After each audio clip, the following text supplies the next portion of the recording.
병원에 오시는 여드름 환자분 중에 교육을 통해서 세안법만 바꿔줘도 굉장히 호전되는 걸 볼 수 있죠. 그래서 내 피부 타입에 맞게 세안제를 고르시면 되는데, 여기서 저만의 꿀팁 하나 알려드릴게요. 진짜 너무너무 귀찮아서 이중세안 못하겠어 하시는 분들 있거든요. 를 쓰시면 피부를 자극적이지 않게 관리하는 데 도움이 될 수 있어요. 나 피부 기초 루틴 궁금한데 너 혹시 아는 닥터 있어? 네, 제가 그 바로 아는 닥터 이 원장입니다. 원장님, 제가 어떤 유튜브 영상에서 그 세수만 잘해도 피부과를 안 가도 된다 이런 댓글을 봤어요. 근데 이게 진짜 가능한 건지 궁금하고, 가능하다면 전국에 있는 피부과들은 어떻게 해요? 그러게요. 피부과 다 망할 것 같은데.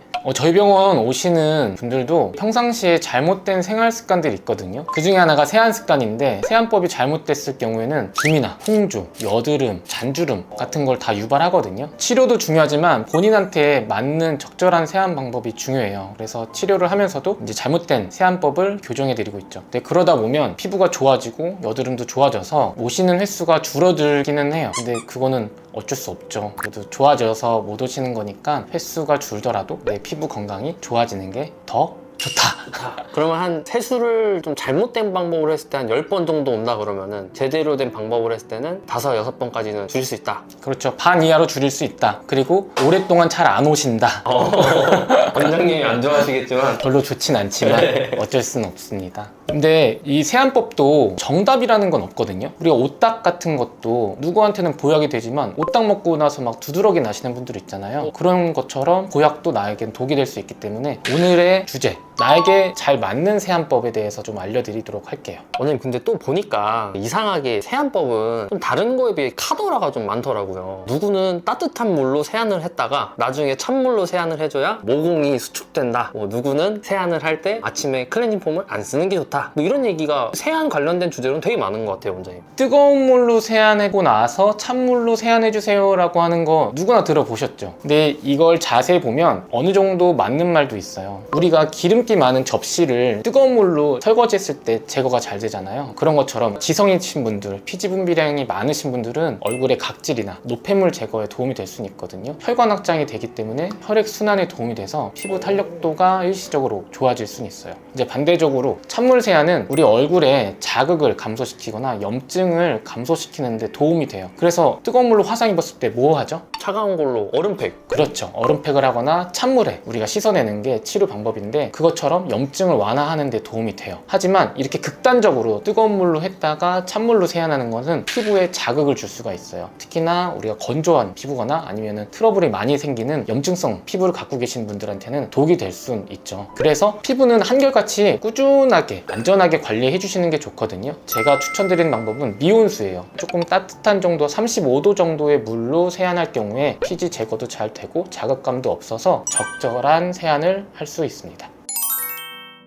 피부의 가장 중요한 역할 중 하나가 외부로부터 보호하는 것, 피부 장벽 역할을 하는 거거든요. 근데 이런 피부 장벽이 약해지면 홍조, 트러블, 탄력이 없어서 주름도 생기고 여드름 나는 것, 이런 피부 질환의 원인이 될 수 있어요. 근데 그 피부 장벽을 약하게 할 수 있는 게 외부로부터의 오염들, 그리고 피부 노폐물, 그리고 우리가 아침이나 저녁에 바르는 그런 제품들 있잖아요. 화장품 같은 것도 피부 장벽에 자극이 될 수 있어요. 이런 노폐물이 우리 모공을 맞게 되면 여드름같이 트러블도 발생할 수 있게 되는 거죠. 그래서 병원에 오시는 여드름 환자분 중에 아침 저녁으로 세안을 잘 안 해주시는 분들이 되게 많아요. 그래서 이거는 교육을 통해서 세안법만 바꿔줘도 굉장히 호전되는 걸 볼 수 있죠. 그리고 우리가 세안을 하고 나서 다들 보습제 바르시죠? 근데 깨끗이 세안이 되지 않은 상태에서 보습제를 위에 덧바르시게 되면 안쪽에 있는 오염물질을 그대로 가다두는 게 되기 때문에 보습제 바르기 전에 깨끗한 세안도 피부 건강에 상당히 중요합니다. 우리가 건물을 지을 때도 기초가 가장 중요하죠. 그런 것처럼 피부 건강의 기초는 올바른 세안법이다.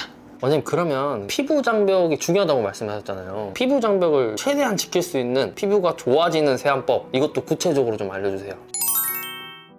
오늘 올바른 나에게 맞는 세안법, 제가 그 중에서도 3가지 설명드려 볼게요. 첫 번째, 나한테 맞는 세안제 고르기예요. 세안제 종류는 제형에 따라도 나눌 수 있지만 산도에 따라 나눌 수가 있어요. 보통 약산성 세안제, 그리고 중성 세안제, 그리고 약알칼리 세안제로 나눌 수 있죠. 피부 정상적인 산도는 몇이라고 했는지 기억나시나요? 안 납니다.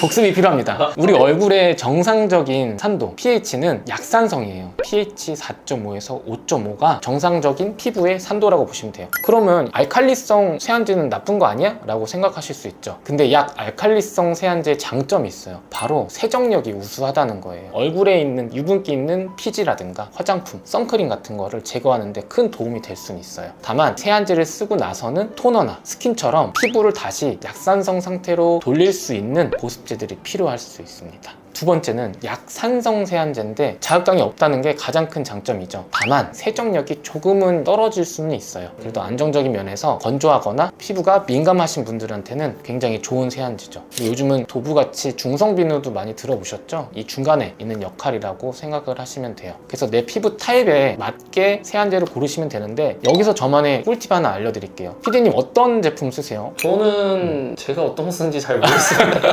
맞아요. 근데 실제로 내가 어떤 거 쓰는지 모르시는 분도 많아요. 내가 쓰는 세안제 썼을 때 트러블도 없고 자극감도 없다고 하면 사실 그 제품 쓰셔도 돼요. 근데 오늘 이 영상 보시고 한 번 더 관심 갖고 보시는 것도 큰 도움이 될 수 있어요. 그래서 제가 드리는 꿀팁은 꼭 한 가지 제품을 쓰실 필요는 없다는 거예요. 저 같은 경우에는 밤에 선크림을 좀 안 발랐거나 하루 종일 병원 진료를 인해서 너무 피곤했을 경우에는 사실 이중 세안 못 할 때도 있거든요. 그럴 때는 약 알칼리성 세안제를 써요. 아침에는 과하게 화장을 지우거나 아니면 선크림을 지울 일이 없기 때문에 약산성 세안제를 쓰시면 피부를 자극적이지 않게 관리하는 데 도움이 될 수 있어요. 이제 두 번째는 단일 세안을 할 거냐 이중 세안을 할 거냐예요. 근데 이거는 선생님들마다 의견이 다 다를 수는 있는데 저는 화장을 하거나 선크림을 발랐을 경우에는 가능한 한 이중 세안을 하시라고 설명을 드려요. 왜냐하면 화장품이나 선크림 같은 경우는 유분기도 많은 지용성이기 때문에 단일 세안을 했을 경우에 얼굴에 남는 경우가 많아요. 그래서 이중 세안이 도움이 될 수 있습니다. 우리 이중 세안 할 때는 1차 세안제랑 2차 세안제랑 나눌 수가 있어요. 보통 1차 세안제라고 하면은 클렌징 오일, 클렌징 밀크나 로션, 크림, 그리고 클렌징 워터들을 말하고요. 2차 세안제라고 하면은 폼 클렌저, 아니면 토너 등을 포함할 수 있습니다. 이 1차 세안제는 화장품이나 아니면 선크림의 유분기를 지우는 역할을 하고요. 2차 세안제는 그 지우고 나서 남은 잔여물을 제거하는 데 목적이 있어요. 우리가 여드름 많이 나시는 분들 병원에 오실 때 보면 이중 세안을 하시는 분들이 많거든요. 근데 그분들이 1차 세안제로 클렌징 오일을 쓰시는 경우가 많아요. 클렌징 오일이 화장품이나 선크림을 지울 수 있는데 더 도움이 될 수는 있지만 오히려 모공을 막아서 트러블을 더 악화시킬 수가 있어요. 그래서 이런 분들은 클렌징 밀크로 바꾸시도록 설명을 드립니다. 그리고 민감성이거나 기미가 있다, 피부 장벽이 많이 약해지신 분들은 닦는 토너, 화장솜을 쓰거나 아니면 클렌징 패드가 있어요. 그럼 마찰에 의해서 우리 피부 장벽도 무너지게 돼서 외부로부터 염증의 원인이 될 수 있거든요. 그런 자극적인 것들은 좀 피해 주시는 게 좋습니다. 단일 세안은 화장이나 선크림을 안 발랐을 경우 또는 아침에 사용하는 걸 권해드려요. 근데 나는 진짜 너무너무 귀찮아서 이중 세안 못하겠어 하시는 분들 있거든요. 그런 분들은 화장품 선택할 때 세정이 잘 되는 오일 함유량이 적은 제품을 선택하시거나 아니면 세안제 선택 시에 세정력이 우수한 약 알칼리성 세안제를 골라주시면 좋아요. 세 번째로 트러블이 덜 나고 피부 건강을 지킬 수 있는 세안 방법이거든요. 이것도 세 가지로 나눌게요. 세안 전에 준비할 거, 중, 그리고 후에 유의해야 될 사항들에 대해서 말씀드릴 건데 일단 제일 중요한 거 첫 번째, 세안하기 전에 피디님 손 닦고 세안하세요? 아, 그럼요. 그거는 뭐 기본입니다. 그래도 많이 배우셔서 달라졌네요. 평상시에 손에 세균이나 이런 미세먼지들 많은 건 누구나 알고 있죠. 근데 세안할 때 얼굴에 바로 갖다 대면 그 세균들을 얼굴로 전달해주는 역할을 해요. 중요한 건 세안 전에 손 씻기를 먼저 하자. 그리고 두 번째, 우리가 세안만 할 경우에 이 앞머리 있으신 분들 있잖아요. 그대로 세안을 하게 되면 깨끗한 상태에서 이 머리에 있는 유분기나 이 노폐물들이 이마로 전달되는 경우가 있어요. 그래서 이마에 막 트러블 많이 나시는 분들 있잖아요. 이런 분들은 꼭 세안할 때 헤어 밴드를 해주시는 게 중요해요. 아시겠죠? 알겠습니다. 자, 이제 두 번째, 세안 중에 신경 써야 될 올바른 세안법이에요. 첫 번째, 너무 뜨겁지도 너무 차갑지도 않은 한 35도 정도에 되는 미온수로 세안을 해야 세정력도 좋고 피부에 자극감도 덜해요. 세안제 딱 쓸 때 폼으로 된 세안제는 거품이 나서 바로 손에 묻힌 다음에 얼굴에 롤링을 하면 되거든요. 근데 우리가 거품이 나지 않는 세안제가 있어요. 이럴 경우에 손으로 쭉 짠 다음에 그대로 얼굴에 가져가서 거품을 내시는 분들이 있거든요. 그렇게 하시나요? 지금 딱 찔렸죠. 우리가 이렇게 얼굴에 거품 내려고 마찰을 주는 순간 이것 또한 피부에 자극이 될 수 있거든요. 충분히 거품이 나올 수 있도록 거품을 얼굴에 묻혀서 닦아낸다라고 생각을 하시면 돼요. 그리고 이 손바닥 전체로 얼굴을 문지를 경우에 이것 또한 마찰이 많이 돼요. 특히나 막 운동하시고 여기 막 굳은 살 많으신 분들 있죠. 이런 분들은 얼굴에 진짜 사포로 문지르는 거랑 거의 비슷한 거예요. 근데 제가 쓰는 방법은 세네 번째 손가락으로 중요한 부분 롤링해서 세안을 하고 있죠. 특히나 T존, 피지가 많이 나오는 부분이 있어요. 코의 블랙헤드라든가 미간, 이 앞볼 쪽 이 부분은 조금 더 중점적으로 세안을 해주면 도움이 될 수 있습니다. 그리고 또 세안 중에 중요한 거는 세안 시간이에요. 나는 이 세안제가 남는 게 너무 싫어하시면서 뽀득뽀득할 때까지 오래 세안하시는 분들이 있거든요. 이런 분들이 특히나 기미 그리고 얼굴에 혈관 발달, 홍조 심하신 분들이 이런 세안법을 많이 하고 계세요. 너무 오래 세안제를 쓰게 될 경우 오랜 시간 동안 물로 세안을 하게 될 경우 피부 장이 되는 거 마찬가지예요. 세안제도 얼굴로 흡수가 될 수가 있거든요. 시간으로 말하면 1차 세안할 때는 클렌징 오일 기준으로 한 30초 정도 얼굴에 발라서 롤링 해주고 30초 정도 유화시켜주고 30초 세안, 이렇게 1분 30초 정도가 적당하고요. 2차 세안이나 단일 세안도 한 1분 이내. 그리고 특히나 거품이 이 목 뒤나 귀 뒤에 남을 경우 자극감이 될 수 있거든요. 그래서 구석구석 좀 깨끗이 신경 써서 마무리해 주는 것도 좋습니다. 그리고 마지막 이제 세안 후 중요한 점. 얼굴 깨끗이 다 했어. 거칠게 이제 수건으로 막 팍팍팍 닦으시는 분들이 있어요. 그러면 이것 또한 피부에 자극이 되겠죠. 네. 그래서 톡톡톡 나는 애기 피부다 라고 생각을 하시고 가볍게 수건으로 눌러서 닦아주시고요. 오늘 아침에 수건 닦고 그거 어떻게 하셨어요? 알면서 물어보시는 거죠, 이제. 그러니까 이게 걸어두면 이거를 한 2, 3일 동안 걸어두신 분들이 있어요. 그래서 가서 얼굴 그냥 닦고 두고. 근데 이렇게 젖은 수건 쓰면 세균 감염이 아주 잘 되기 때문에 한번 쓴 거는 바로 빨래 하셔야 됩니다. 이렇게 부드럽게 수건으로 닦고 나서는 얼굴이 다 마르기 전에 바로 보습제 바르시는 게 중요해요. 저번 세안 영상에서 말씀드렸듯이 저는 화장실에다가 보습제를 비치하고 마르기 전에 바로 발라주고 있습니다. 이렇게 세안 전중 후 관리법만 유지하셔도 내 피부 건강하게 유지할 수 있어요. 언니, 그러면은 아침에 세안을 하고 머리도 감고 다 하잖아요. 그러면은 어떻게 순서를 좀 가져가면 좋을까요? 피디님 어떻게 하세요? 저는 세수를 하고 그 다음에 머리를 감고 있습니다. 그거 진짜 트러블 나는 것 좀 원인일 수 있는데 진짜로 그 머리에 쓰는 샴푸나 린스 같은 거는 세정력이 더 강해요. 그 말은 좀 더 자극적이라는 거거든요. 그래서 샴푸나 린스를 먼저 사용하신 다음에 얼굴로 이 거품도 좀 흘러내리잖아요. 그래서 그것까지 없애주는 역할을 하기 위해서 뒤에 세안을 해주시는 게 좋아요. 굉장히 귀찮지만 도움이 될 수 있는 방법이다.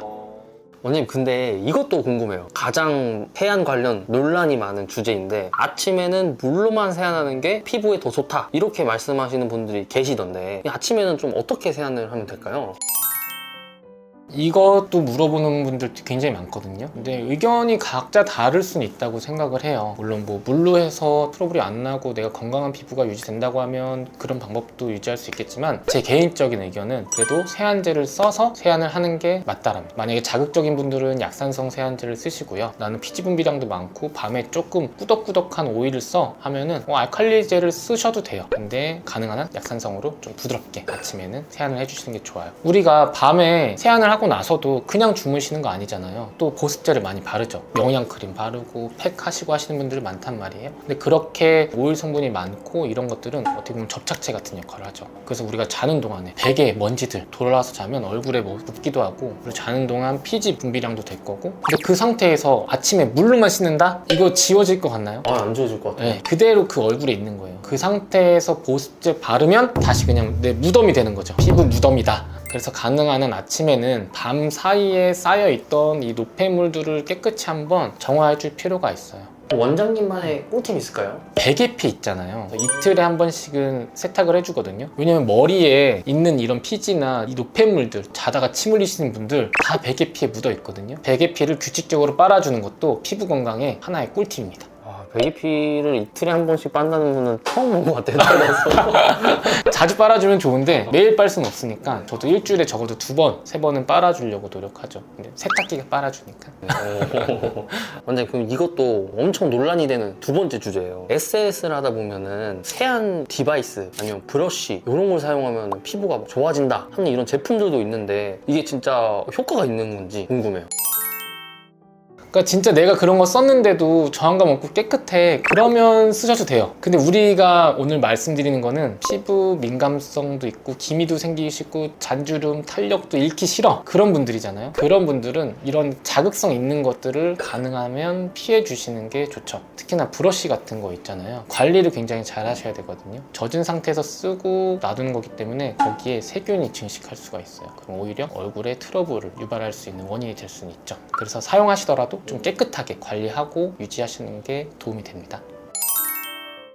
오늘은 올바른 세안법, 나에게 맞는 세안법에 대해서 말씀을 드렸는데 영상을 보다 보면 정말 방법이 여러 가지예요. 근데 정답은 없다고 생각하거든요. 나에게 맞는 세안법을 찾아가는 게 필요해요. 그리고 내 피부라고 하더라도 사계절 내내 같지는 않아요. 내 계절에 맞게, 상황에 맞게 알맞은 세안제를 선택하시고요. 그리고 자극적이지 않고 충분히 노폐물을 제거할 수 있는 제가 말씀드린 올바른 세안법까지 익히신다면 피부 건강의 기초 잡아갈 수 있을 겁니다. 도움이 되셨나요, 피디님? 아, 그래서 저는 뭐 CCTV를 제 집에 달아놓을 정도로 도움이 많이 됐습니다. 가서 수건 빠세요. 알겠습니다. 네. 오늘 영상 끝까지 시청해주셔서 감사하고 구독과 좋아요 그리고 평상시에 눈곱 달고 다니는 주변의 친구분들에게 공유 부탁드립니다. 감사합니다.